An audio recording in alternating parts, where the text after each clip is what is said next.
फलेको छ। धेरै नै अमलाहरू झुप्प झुप्प भएर फलेको रहेछ। अनि साथीहरू मैले नि अमला टिप्नमा मेरो अङ्कलको सहायता गरेँ। हेलो साथीहरू, गुड मर्निङ, नमस्ते। म अहिले आफ्नो जन्मभूमि सुर्खेत जिल्लाको चेङ्गाड गाउँपालिकामा छु। आज म र मेरो अङ्कल जङ्गलमा अमला टिप्न जाँदैछौँ। साथीहरू हेर्नुहोस्, यहाँको बाटो अति नै अप्ठ्यारो छ। साथीहरू, घरमाथि पहाडको टुप्पोतिर र जङ्गल पहाडको फेदतिर भएकाले अहिले हामी फेदतिर झरिरहेका छौँ अमला टिप्नको लागि। म र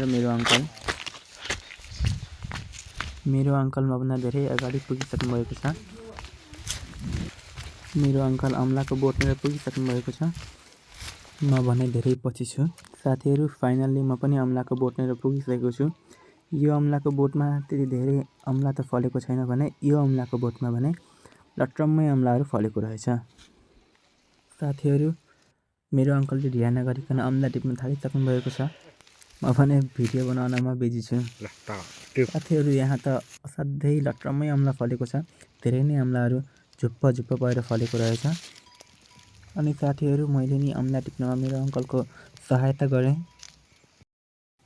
साथीहरू, म रुखमै चढेर अमला टिप्न थालेँ। अनि मेरो अङ्कललाई मैले क्यामेराम्यान बनाइदिएँ।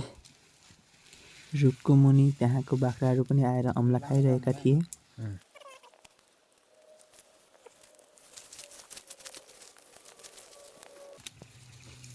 साथीहरू, फाइनल्ली हामीले अमला टिपिसकेका छौँ। म र मेरो अङ्कलले एक प्लास्टिक जति अमला टिपेपछि भने हामी घरतिर लाग्यौँ।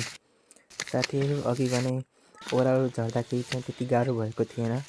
अहिले उकालोमा चढ्दा भने लास्टै थाकिसकेको छु म। साथीहरू, यो डाँडाकाँडाहरू हेर्न सक्नुहुन्छ।